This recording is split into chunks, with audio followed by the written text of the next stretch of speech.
Pecuaristas se preocupam com pouca oferta de milho em Mato Grosso, fundamental para a alimentação dos animais. O cereal tem demanda elevada no estado, com a produção de etanol por usinas.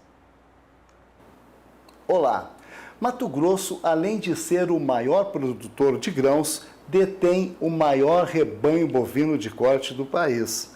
Mas com a alta do dólar, que passou de 30% em 2020, e o atraso no plantio do milho, provocado pelos problemas climáticos no plantio da soja no estado, são algumas das causas do aumento do preço do grão para o consumidor. No último boletim do IMEA, Instituto Mato Grossense de Economia Agropecuária, mostra que a saca de 60 quilos chegou acima de R$ 82,00 nesta semana. Para o pecuarista que não dispõe de pastagem adequada e que depende do milho de terceiros, o custo de produção se torna um empecilho para engordar o gado, mesmo com a valorização da arroba registrada nos últimos dias. Alimentação com soja ou com DDGS, o coproduto da usina de milho, representa um custo muito elevado. Quem vai nos falar melhor de tudo isso é o nosso convidado de hoje, analista de custo de produção do IMEA, Miqueias Michetti. Olá, Miqueias, obrigado por aceitar o nosso convite, seja muito bem-vindo aqui no canal do Boi. Um prazer aqui estar compartilhando as informações, falando aqui diretamente da Embrapa Agrosilvo Pastoril em Sinop. Estamos à disposição. Miqueias, o preço da arroba do boi está em patamares jamais praticados na história de Mato Grosso. Mas, em contrapartida, o milho, principal componente para alimentar o gado, vem se elevando a cada dia. Como que o pecuarista vai se manter na atividade? Bom, Pacheco, o que a gente percebe é que a comercialização da safra de milho ela avançou bastante e o pecuarista ele não tem o costume, o hábito de se antecipar nas compras, né?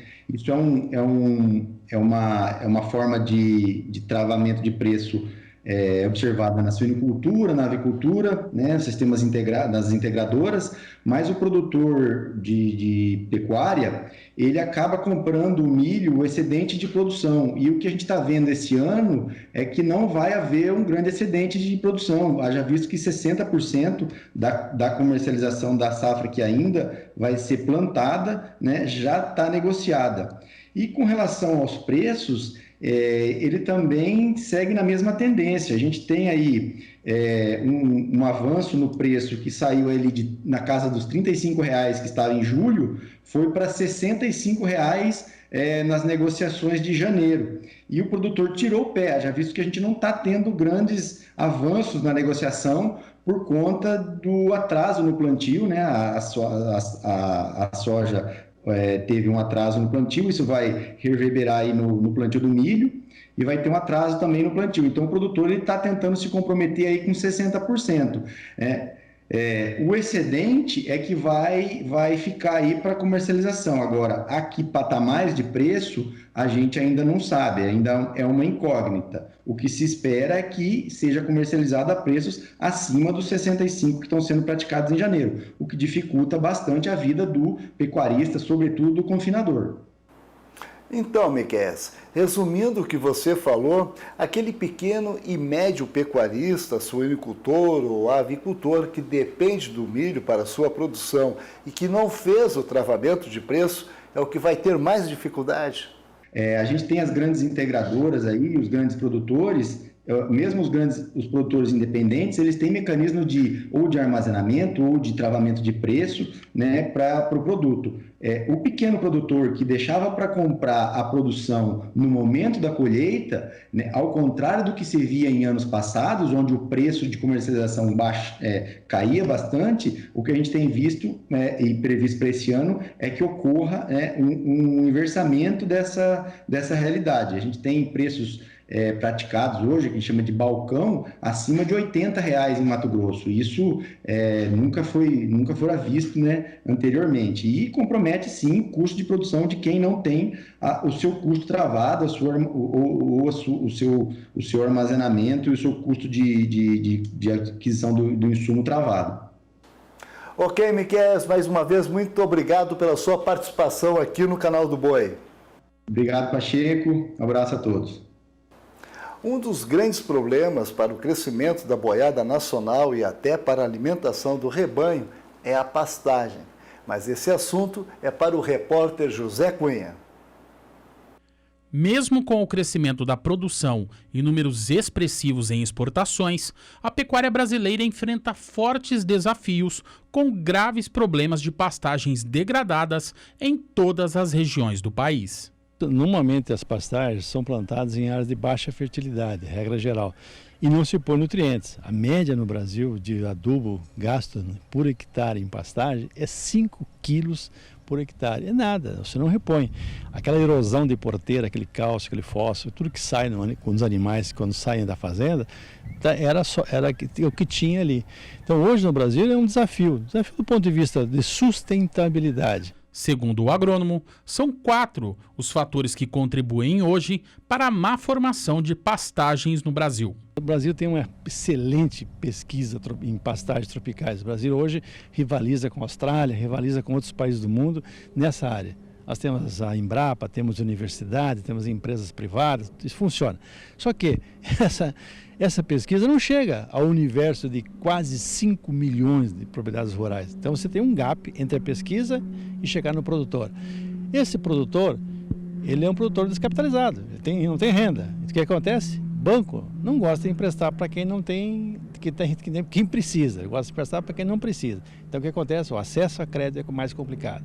De acordo com dados da Embrapa, o Brasil possui aproximadamente 200 milhões de hectares de pastagens nativas ou implantadas e estima-se que cerca de 65% delas estejam degradadas, ou seja, 130 milhões de hectares necessitam de intervenção para se recuperar do estado em que se encontram. Para se ter uma ideia do tamanho desse problema, esse número corresponde a uma área maior que a de todo o estado do Pará, segundo maior do país. E para conter o avanço da degradação e minimizar os impactos causados por ela, não tem muito mistério. O produtor precisa fazer o manejo correto da pastagem, respeitando os espaços de tempo de recuperação de cada forrageira, promovendo a rotação dos piquetes e invernadas, além, é claro, da manutenção da fertilidade do solo. E é justamente o que o pecuarista Gustavo Nunes está fazendo na sua propriedade, situada no município de Terenos, interior de Mato Grosso do Sul. Hoje a gente teve a visita de 2 agrônomos. O objetivo foi visitar cada invernada. Nós fomos com o mapa da fazenda, que contém a área. E o objetivo foi fazer um levantamento de cada área, quais são as invasoras que estão incomodando mais, para depois a gente sentar, planilhar isso tudo e elaborar um planejamento de controle de invasora. Gestão e planejamento também são fundamentais para garantir uma boa pastagem, mesmo em épocas de grandes secas.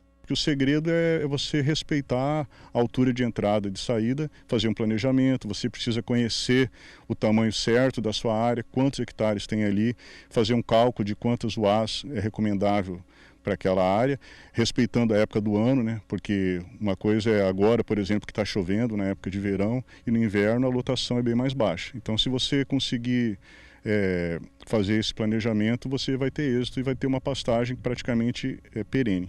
Para quem vai reformar a pastagem, a escolha adequada da semente forrageira é primordial. Porém, com os valores bastante atrativos e a alta demanda pela exportação de soja, muitos produtores de sementes estão optando pela cultura da oleaginosa.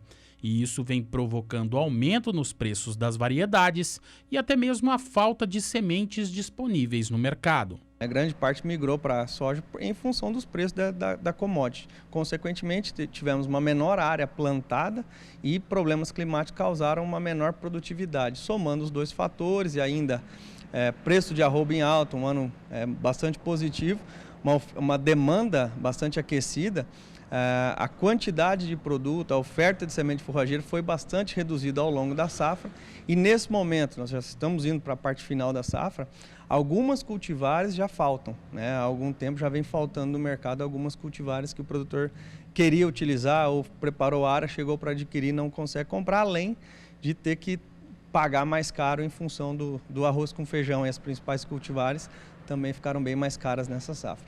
Portanto, para você pecuarista que está nos assistindo e vem enfrentando dificuldades para aumentar o seu rebanho com altos custos nutricionais e pastagens degradadas, faça uma análise e veja que você pode resolver essas questões com um olhar clínico sobre a sua propriedade de modo geral.